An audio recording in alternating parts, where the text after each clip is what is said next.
Muchos acontecimientos narrados en la Biblia sucedieron en una pequeña región del extremo oriental del mar Mediterráneo que no contaba con grandes recursos naturales ni con puertos profundos que la hicieran una potencia marítima. De hecho, esta siempre ha sido una especie de encrucijada para el contacto o el conflicto entre los diversos poderes políticos de la región. Estos poderes incluían a Egipto en el sur, a los países mesopotámicos en el oriente y a países como Siria en el norte. La región en la que ocurrieron los eventos que narra la Biblia recibió muchos nombres. Al principio se llamaba Canaán. En general, en los primeros libros de la Biblia, esta región a menudo simplemente recibe el nombre de los múltiples crepúsculos étnicos que allí vivieron. Posteriormente, después de ser tomada por los descendientes de Jacob, quien también era llamado Israel, fue llamada Tierra de Israel. Aún así hubo muchas variaciones. Cuando los descendientes de Israel tuvieron desacuerdos y se separaron políticamente, la parte sur del país fue llamada Judá, como uno de los hijos de Israel, mientras que la parte norte siguió llamándose Israel, o a veces Efraín, como uno de sus nietos. Un par de generaciones antes de la época del Nuevo Testamento, el país fue dominado por los romanos, y poco antes de cerrarse el Nuevo Testamento, estos cambiaron el nombre oficial de la tierra y le pusieron Palestina, por causa de otro de los grupos de población locales, los filisteos. Con el tiempo, la tierra de la Biblia se cubrió con toda una red de caminos internacionales, entre ellos una vía costera llamada la Vía del Mar, que conectaba Egipto con los países del norte y del este. Más hacia el este, otro camino con orientación norte-sur conectaba el norte con los puertos del Mar Rojo y era conocido como la Vía del Rey. Corría a lo largo del altiplano y llegaba hasta la ribera oriental del Mar Muerto. Aún más al este había otro camino norte-sur que la Biblia llama el Camino del Desierto.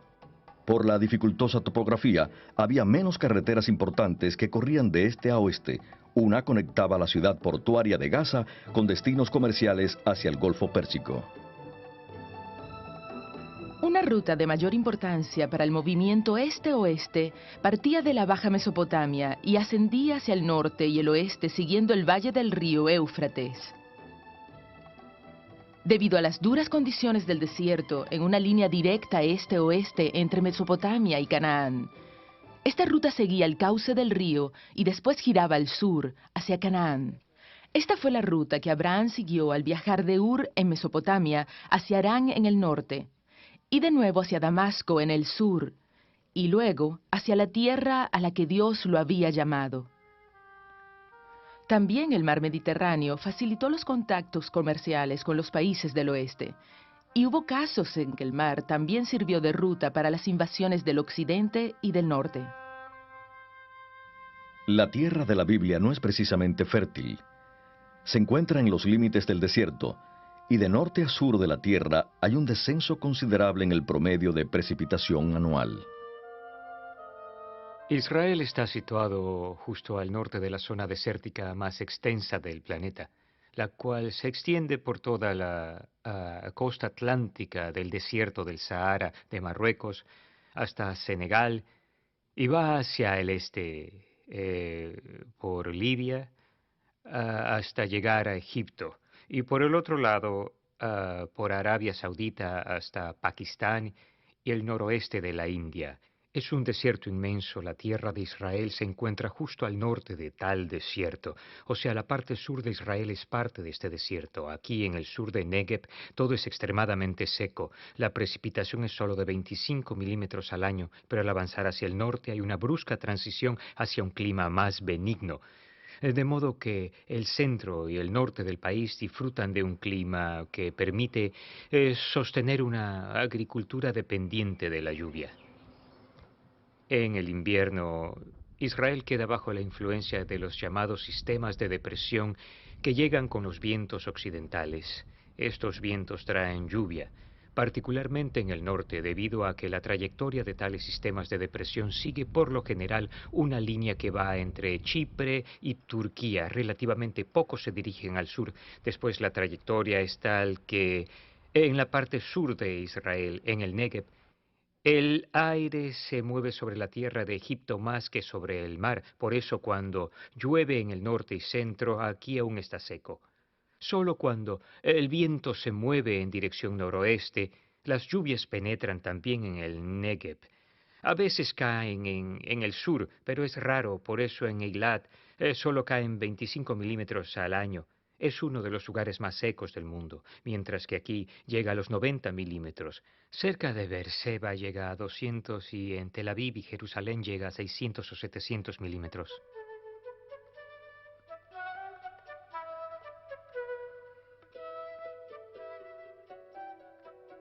Moisés ascendió al monte Nebo, desde el valle del Jordán. Fue un ascenso de unos 1,200 metros. Y desde ahí Dios le dejó ver la tierra a la que no podría entrar. En Deuteronomio capítulo 34 se nos habla de este evento. Moisés subió del desierto de Moab al monte Nebo, a la cumbre del monte Pisgá, frente a Jericó. Desde allí el Señor le mostró la región del territorio de Galaad hasta Dan en el norte, las regiones de Neftalí, las regiones de Efraín y Manasés, el territorio de Judá, que llega hasta el mar Mediterráneo, la parte sur de Judá, y la llanura que se extiende desde Zoar hasta Jericó. Una vez, en un día muy claro de invierno, parado cerca de aquí, pude ver el monte Hermón en la parte norte del país, a una distancia de casi 150 kilómetros. La ciudad israelita de Dan quedaba al pie del monte Hermón. ¿Qué tipo de panorama habrá visto Moisés? Ayuda el pensar en la topografía como una serie de franjas que van de norte a sur. En el oeste se encuentra la llanura costera, que es plana y arenosa, y rara vez la surcan pequeños arroyos que fluyen de las montañas orientales en dirección al mar. Hacia el este, la siguiente franja es una serie de pequeñas colinas un poco más elevadas. Siguiendo hacia el este, llegamos a una cadena de colinas más altas, que a veces el texto bíblico llama montañas. Esta cadena empieza con el monte Gilboa, en el norte, y sigue con Hebrón, en el sur. Desde allí desciende un poco hacia la seca meseta del Negev, en dirección a Beerseba. Aquí, o cerca de esta cordillera, se levantaban las antiguas ciudades de Siquem, Betel, Jerusalén y Hebrón, lo que constituía una importante ruta para los viajes de norte a sur. En tiempos antiguos, los montes de esta cordillera central, así como el valle del río Jordán, estaban cubiertos de bosques. Al este de la cordillera, la elevación se reduce bruscamente de una altura de 800 a 1,000 metros hasta el Mar Muerto, que es el punto más bajo de la Tierra, a más de 400 metros bajo el nivel del mar. El Mar Muerto se alimenta del río Jordán, que baja del norte. El río nace en las faldas de la montaña más alta de la región, el monte Hermón, cuya elevación es de más de 2,800 metros. El río fluye a través de un área pantanosa conocida como el Valle Uleg, y después desciende a través de profundos desfiladeros hasta el lago Kinneret, también llamado Mar de Galilea, que después de un recorrido de unos 50 kilómetros se encuentra más de 200 metros bajo el nivel del mar. Siguiendo del Valle del Jordán hacia el este, la topografía nuevamente se eleva hacia la altiplanicie en la Transjordania. Esta meseta donde se encuentra el monte Nebo tiene una elevación mayor que la cresta norte-sur al oeste del valle. Muchos de los mapas que usamos hoy se imprimen con el norte en la parte superior. Esto corresponde a nuestra orientación mental, donde el norte está arriba y el sur abajo. Sin embargo, no debemos dar esta orientación por sentada. Para algunas culturas de la actualidad, alguna otra dirección es la que está adelante, al frente de uno. Para quienes vivieron en la época de la Biblia, la orientación principal era la salida del sol, en el este. En hebreo hay dos nombres para el este. Uno de ellos significa el lugar donde el sol se levanta, y el otro es simplemente hacia adelante.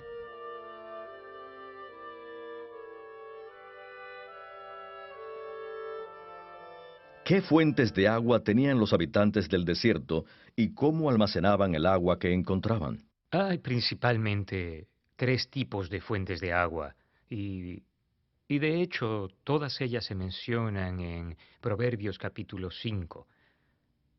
La cisterna que recaba el agua de la lluvia al fluir sobre la tierra, el pozo que baja a una especie de arroyo en un manto acuífero. Aunque la corriente parezca seca en la superficie, con frecuencia tiene agua a más profundidad. Y el tercero es el manantial, donde el agua literalmente fluye en algún lugar. Esta es la mejor agua o agua viva. Un pozo es un hoyo cavado por el hombre hasta el manto freático.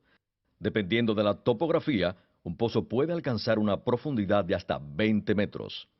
Por ejemplo, este pozo fuera de los muros de la antigua ciudad de Beerseba tenía que bajar por el cerro y llegar hasta el arroyo que corre cerca de la ciudad. Podemos tener una idea de su profundidad dejando caer una piedra y viendo lo que demora en tocar el fondo.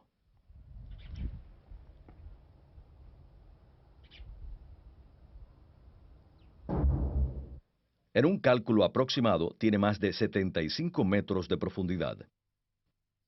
En muchas partes de la tierra bíblica, el suelo es muy rocoso. Esto dificulta mucho las excavaciones, y especialmente las de pozos a la profundidad necesaria. El agua se filtra en el fondo del pozo, y entonces puede extraerse en un recipiente atado a una cuerda.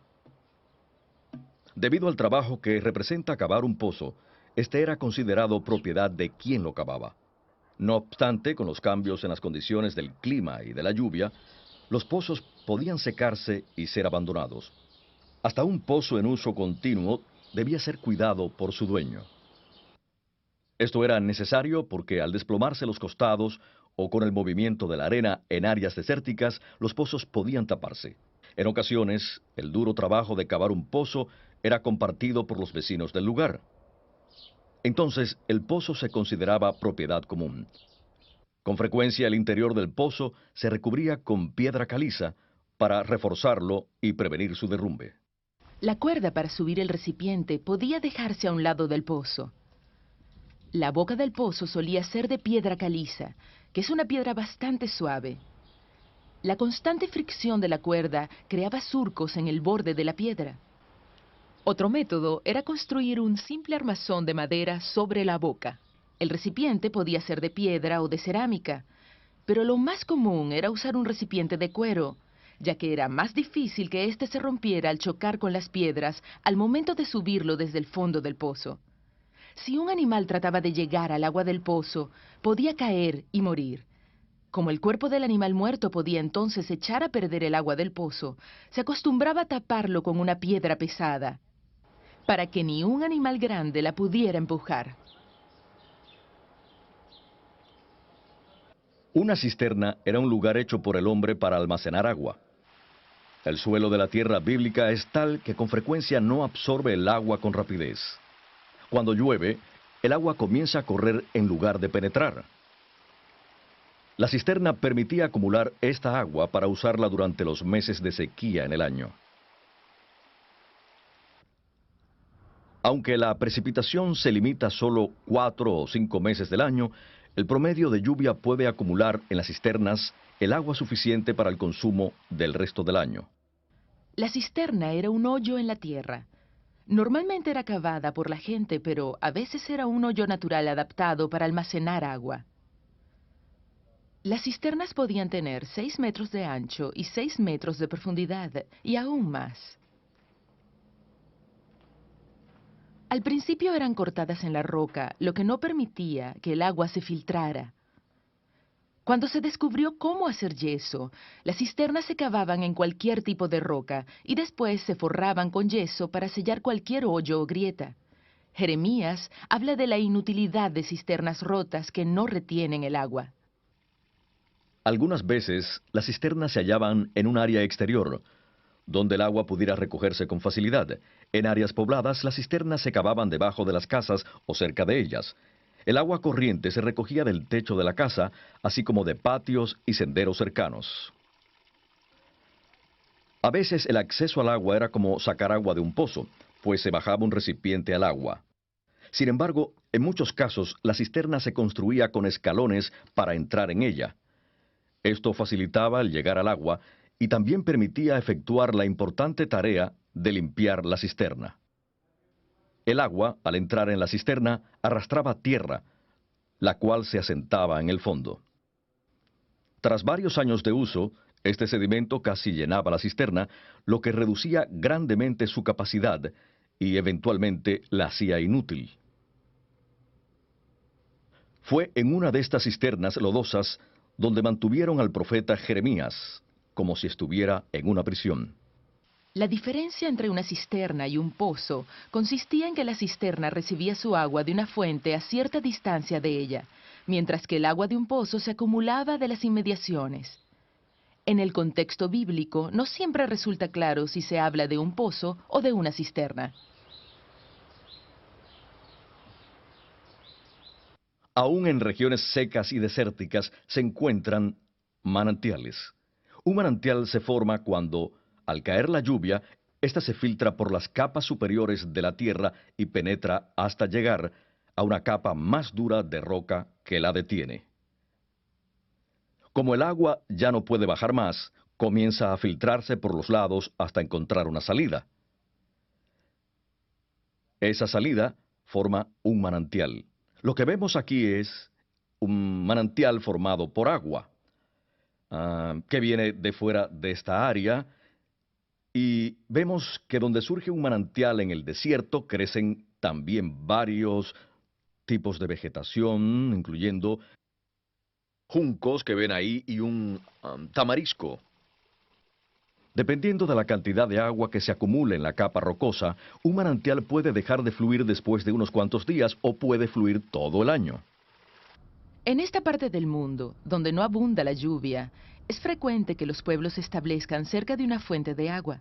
En muchos lugares, las ciudades se construían en áreas elevadas con el propósito de defenderse, pero con un manantial cerca. Si la ciudad estaba rodeada por un muro, no siempre era práctico extenderlo para abarcar el manantial, que a veces se hallaba lejos, al pie de la colina. La gente buscaba entonces la forma de llevar agua hasta la ciudad. Para ello, se hacía intramuros un hueco o tiro vertical parecido a un gran pozo. El tiro se excavaba al nivel aproximado del manantial y después se cortaba un túnel desde el fondo del hueco hasta el manantial. El agua del manantial podía desviarse a través de este túnel, dentro del muro, o bien la gente podía caminar por el túnel para sacar agua del manantial. Por fuera, el manantial se tapaba con rocas y tierra para que el enemigo no lo descubriera. Fue a través de un túnel y de un tiro así, como Joab y sus hombres enfrentaron el reto de David de arrebatarles a los jebuseos la ciudad de Jerusalén. Cuando ellos descubrieron la entrada al túnel que partía del manantial, pudieron derrotar a los que defendían el túnel y entrar en la ciudad. Una propiedad era mucho más valiosa si tenía uno o más manantiales. Esto se demuestra en Josué 15 y en Jueces capítulo 1, donde la hija de Caleb no queda satisfecha con la tierra que le da a su padre hasta que él incluye algunos manantiales. Debido a que el agua era un recurso tan limitado y valioso, los manantiales son a veces el símbolo de la vida misma. Los profetas comparan la restauración de la fortuna del pueblo por parte de Dios con manantiales que brotan como torrentes en el desierto.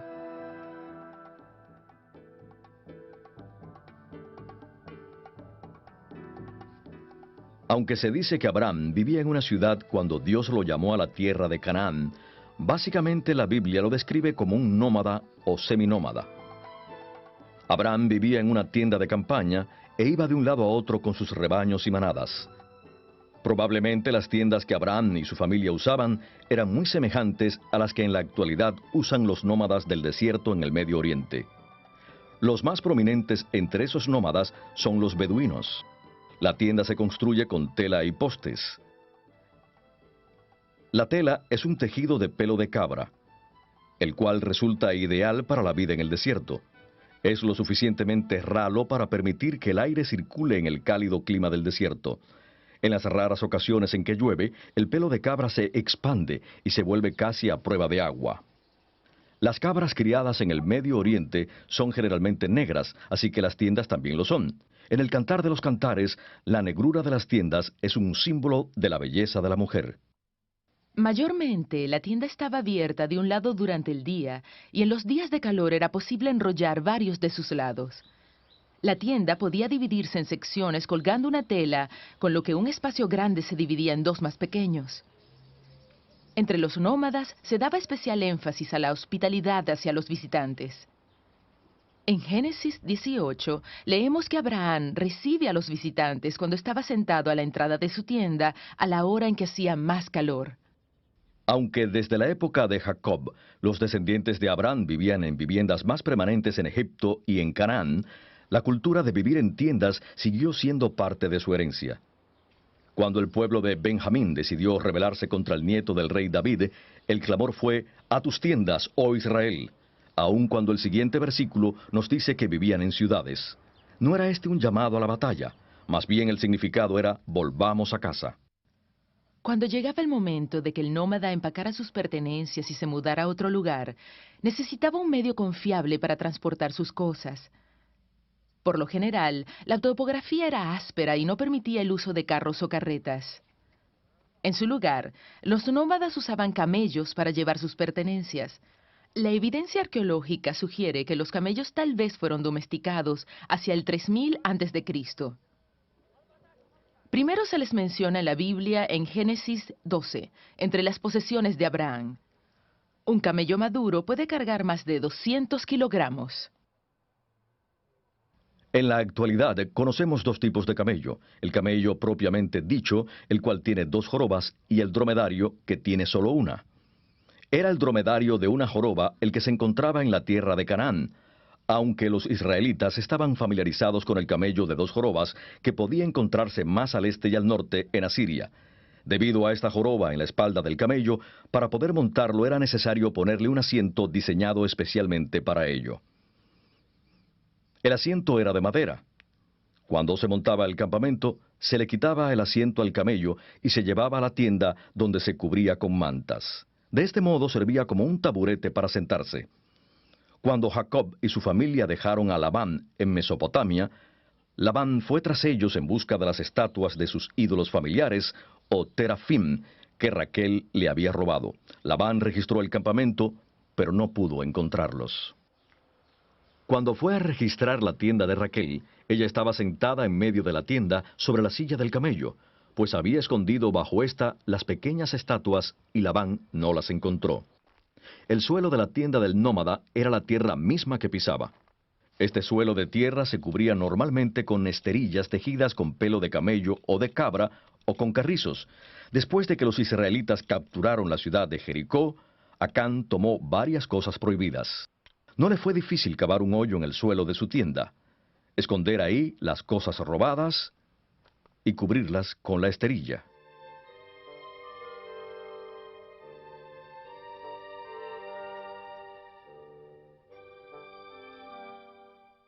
Aunque las regiones del este y del sur de Canaán no recibían suficiente precipitación anual para cultivar la mayoría de las cosechas, producían sin embargo suficiente vegetación para el pastoreo de animales. Las ovejas y las cabras se alimentan no solo de pasto, sino también de hojas y brotes de árboles y arbustos silvestres. Esto significa que los antiguos pastores vivían como nómadas. En cuanto sus animales se comían toda la vegetación disponible en el área, tenían que irse de allí a otro lugar. El tamaño de un rebaño lo determinaba la cantidad de pasto que hubiera en el área.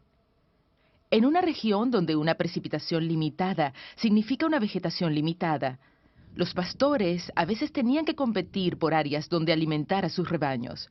Fue esta competencia la causa de que Abraham y Lot se separaran. Si un pastor encontraba una buena área para su rebaño en la cual podía permanecer algún tiempo, aún necesitaba agua para sus necesidades y las de su rebaño. Si había un manantial en el área, este podía suplir el agua que necesitaba. Donde no había un manantial, era necesario cavar un pozo.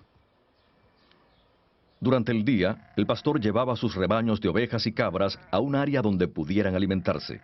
Las ovejas tienden a seguir al pastor, mientras que las cabras son más independientes y con frecuencia corren delante de él. Al final del día, el pastor volvía con su rebaño al campamento. Para impedir que los animales se alejaran, se les ponía en un área cercada. Esto podía hacerse apilando piedras, pero era más fácil reunir ramas de arbustos y hacer un corral temporal para el rebaño. Este cerco también proporcionaba una protección limitada contra animales depredadores, como los lobos y los leones. Las ovejas y las cabras suelen caminar en fila una tras otra.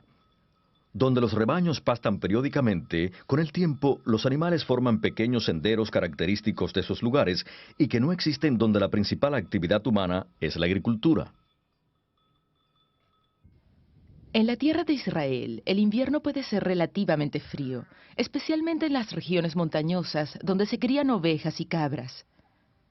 A los animales les crece una capa extra de lana o pelo para mantenerlos calientes en el invierno.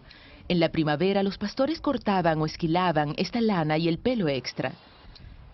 La época de esquilar era importante para los pastores. Era frecuente que la lana de las ovejas y el pelo de las cabras se usara para hacer ropa, tiendas, alfombras, bolsas y muchos otros objetos útiles. También podía intercambiarse por granos y objetos necesarios para la vida diaria.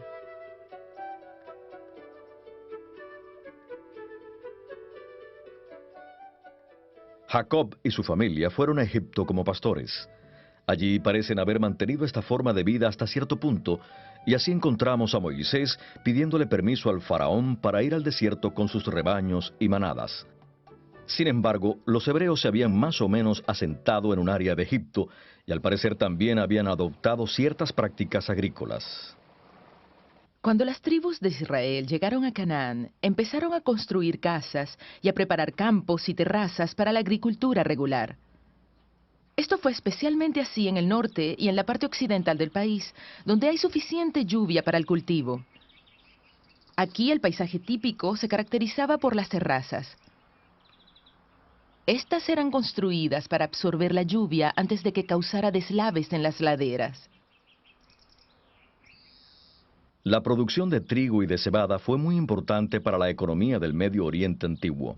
En la tierra de Israel, en Levante, Siria y el norte de Mesopotamia y Anatolia, la cosecha dependía de la lluvia. En esas áreas se volvió muy importante la adoración de Baal o Hadad, dios de la lluvia y las tormentas.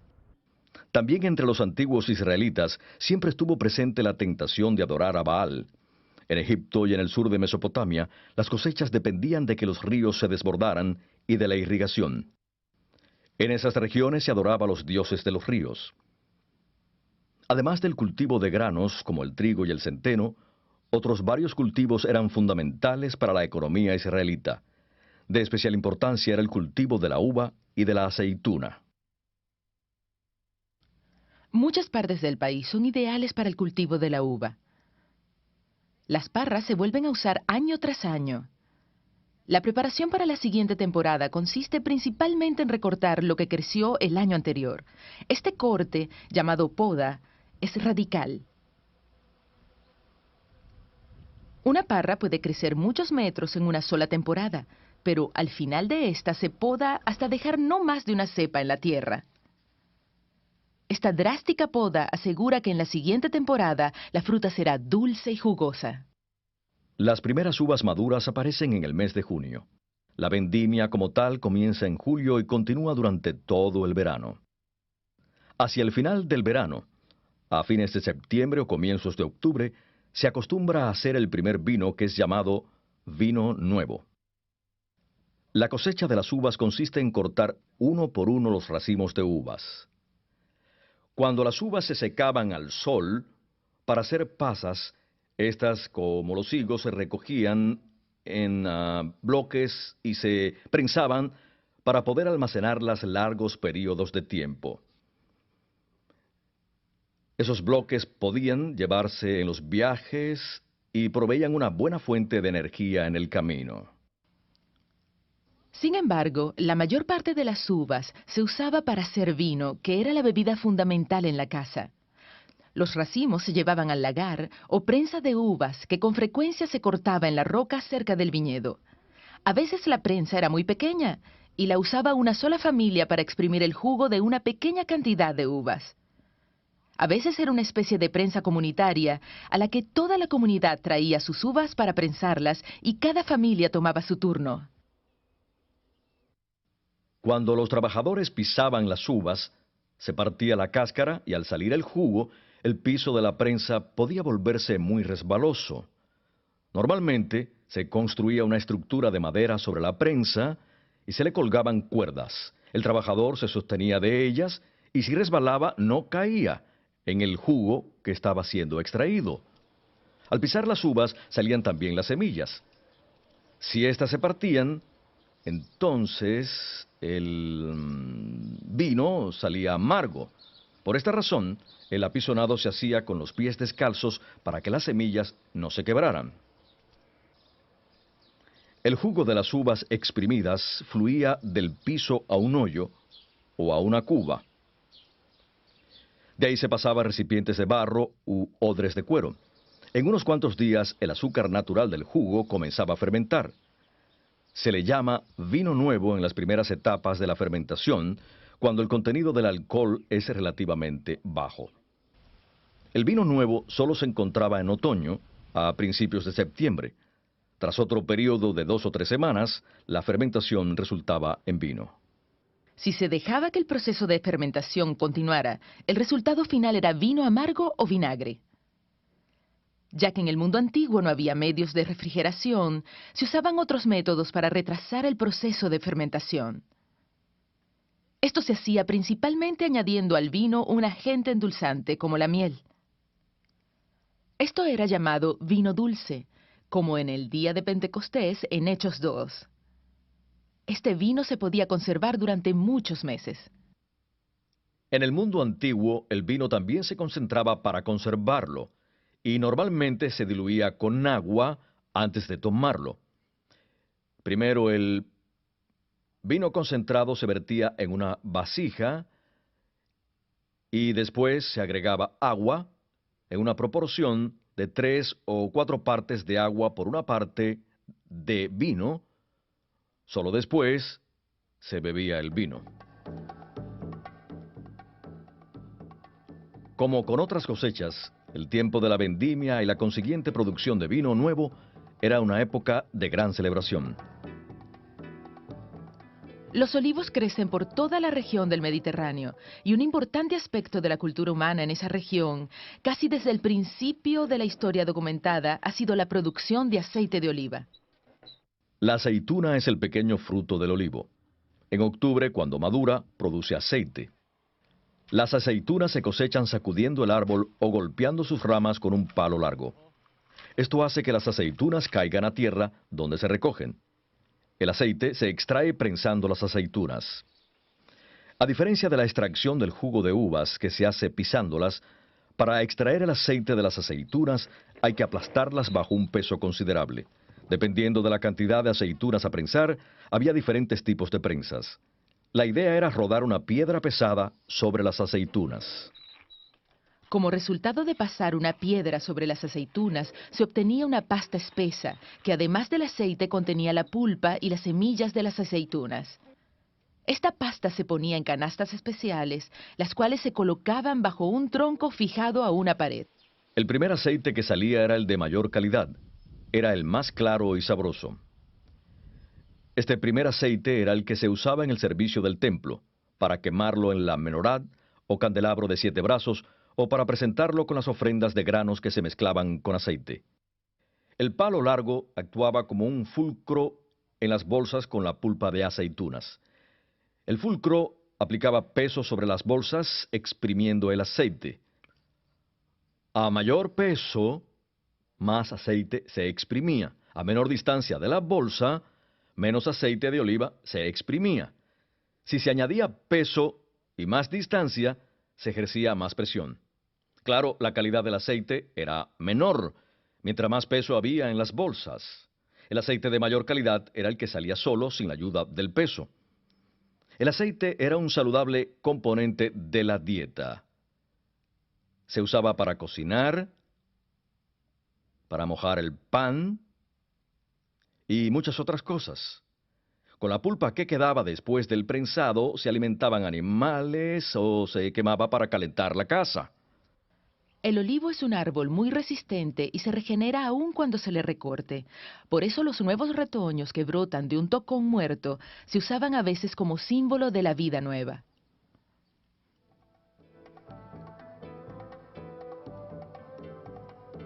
Otro árbol que proveía frutos comestibles era la higuera, la cual crece casi en todo el país. Aunque no provee más productos utilizables que su fruto, da extensas hojas que proporcionan una buena sombra en los meses más cálidos. Natanael estaba sentado bajo una higuera cuando Jesús lo vio.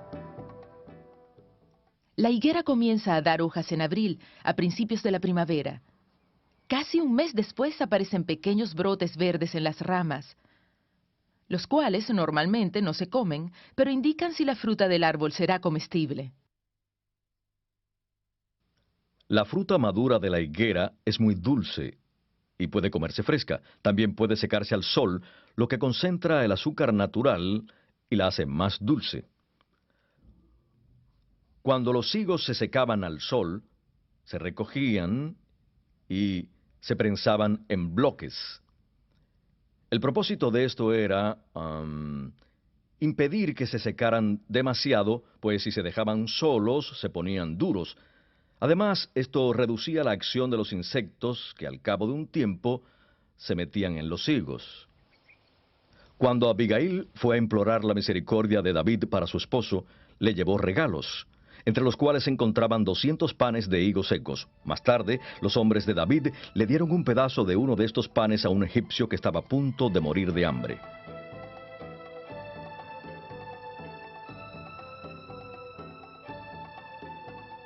Aunque en la mayor parte del país cae lluvia suficiente para permitir el buen desarrollo de los cultivos, en muchos lugares el suelo es aún muy rocoso. Esto dificulta el cultivo de la tierra. La siembra de granos tenía lugar en octubre, en las semanas anteriores a la llegada de las primeras lluvias. Por lo regular, el primer paso era remover de la parcela las piedras grandes y llevarlas hasta los bordes del terreno, donde formaban una especie de cerco o valla que marcaba los límites. Por lo general, la altura de esta valla no lograba impedir la entrada de algunos intrusos o de animales. Simplemente era un modo conveniente de remover las piedras del terreno. El siguiente paso era sembrar la semilla. La semilla se llevaba en una bolsa o en un pliegue de la ropa exterior y se sembraba lanzándola de modo que se extendiera uniforme sobre la superficie. Aunque la semilla era un producto valioso, la siembra no era una operación precisa. En la parábola del sembrador, Jesús dice que las semillas podían caer en lugares donde el arado no las cubriría. Algunas podían caer entre los espinos que crecían al borde del terreno, algunas podían caer entre las rocas, donde no podía ararse, y otras podían caer sobre los duros caminos que pasaban al lado del terreno. Después, el agricultor araba la tierra para cubrir la semilla. La semilla que quedaba en la superficie podía ser comida por las aves o las hormigas, y aún la que no era comida difícilmente echaba raíces. El arado era de madera, y solo la punta era de hierro y lo suficientemente fuerte para hundirse en el terreno rocoso. El arado se ataba a un animal, por lo general un burro o un buey. El animal llevaba un yugo alrededor del cuello y el arado se le ataba al yugo. A veces, cuando la tierra era particularmente difícil de arar, se usaba más de un animal. El yugo podía ser de madera o de cuerda. El granjero llevaba consigo la aguijada o una vara puntiaguda. Con esta aguijada podía mantener al animal en la dirección correcta y obligarlo a moverse si se ponía testarudo. La época de la cosecha era en la primavera o a principios del verano. La cebada maduraba antes que el trigo y estaba lista para cosecharse a fines de abril. El trigo maduraba varias semanas más tarde y estaba listo en junio, al comenzar el verano. Trigo y cebada, las dos principales cosechas de alimentos básicos en la época bíblica, crecían como muchos granos individuales en un tallo alargado que terminaba en una espiga llena de grano. El objetivo del proceso de la cosecha era obtener el grano de tal manera que pudiera usarse para alimento. Los granos individuales servían como alimento para la gente, especialmente después de molerse como harina. Esto significa sacar el grano del terreno, separarlo de la espiga, quitarle la cáscara externa y finalmente molerlo hasta convertirlo en harina.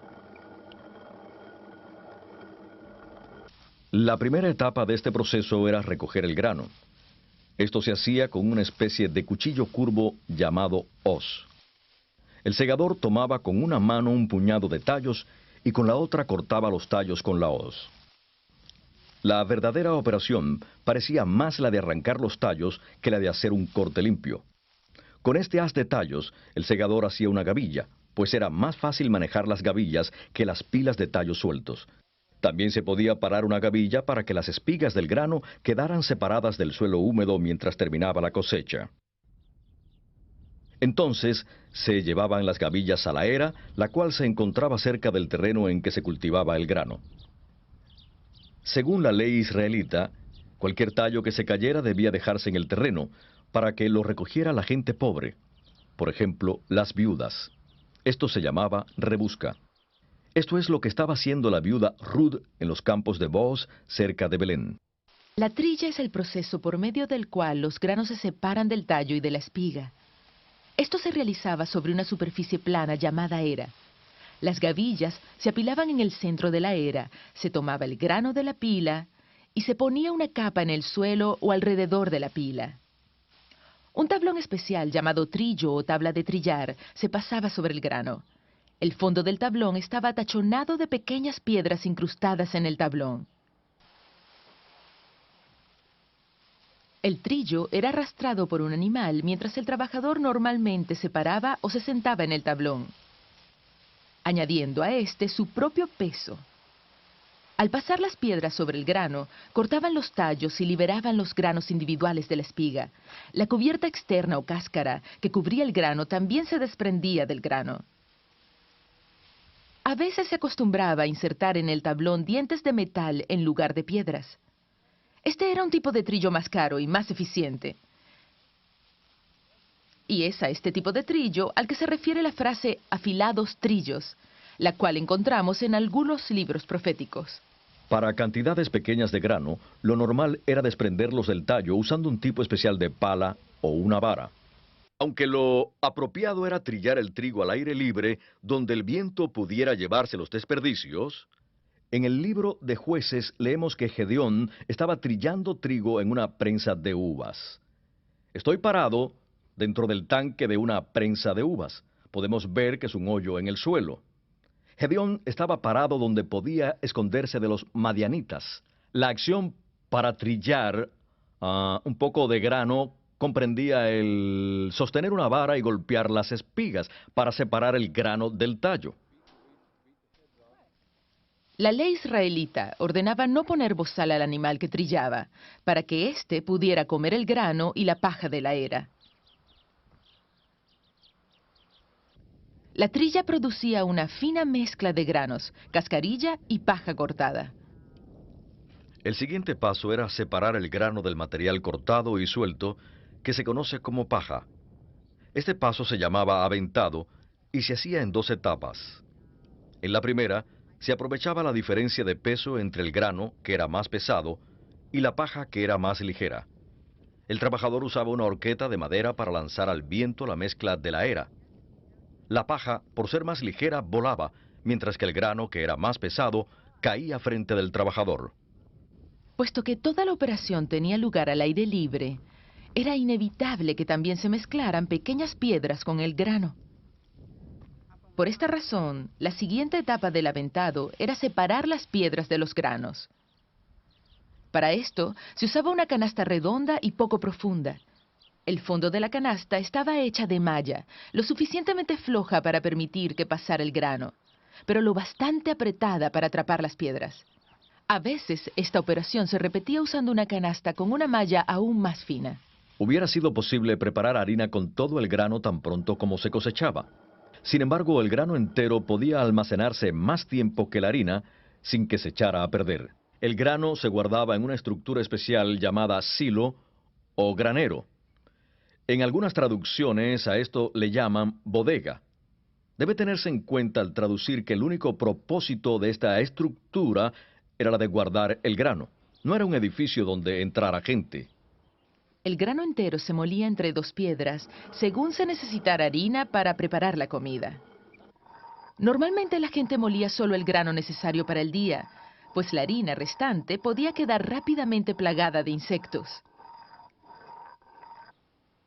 Hay diferentes tipos de muelas o piedras para moler, mencionadas en las Escrituras. En el Antiguo Testamento, un molino de mano consistía en una piedra grande, de fondo rectangular y en otra pequeña encima. El grano se ponía en la piedra de abajo y la piedra pequeña se frotaba sobre el grano para triturarlo hasta convertirlo en harina. Este trabajo normalmente lo hacían las mujeres temprano en la mañana, antes del amanecer. Era un trabajo arduo y llevaba mucho tiempo. Se estima que para producir la harina suficiente para hacer pan para una familia de 5, era necesario moler más de 3 horas al día. El sonido del molino en la mañana, bajo la luz de una lámpara de aceite, simbolizaba estabilidad y seguridad. El profeta Jeremías describe la tragedia que caerá sobre su pueblo cuando cita a Dios diciendo: «Y haré que entre ellos desaparezca el ruido del molino y la luz de la lámpara». En la época del Nuevo Testamento había otro tipo de molino. Este consistía en 2 piedras planas y redondas, una encima de la otra. El grano se ponía entre ellas y la piedra de arriba se hacía girar con un movimiento circular sobre la piedra de abajo. El molino de la casa era lo suficientemente pequeño para darle vuelta a mano. Pero había una versión más grande y pesada, construida bajo el mismo principio, que hacían girar los animales o los esclavos. Los molinos funcionaban mejor si eran de piedra dura y áspera. Una piedra que se usaba con frecuencia era la negra, de basalto volcánico que venía de la región de Galilea y Golán, al norte del país. Podemos ver con este ejemplo de piedra basáltica que el grano se echaba en este tipo de embudo encima de la piedra. De ahí bajaba entre las piedras y era molido por el movimiento circular de la piedra superior sobre la inferior y salía por los costados donde se recogía como harina. La harina molida se mezclaba con agua y se revolvía a mano hasta que la masa alcanzaba una consistencia uniforme. La masa se cocía sobre piedras calientes o sobre una superficie de barro cocido o de metal. El pan era plano, redondo y delgado. Para comerlo, no se cortaba, sino que se arrancaba o se rompía.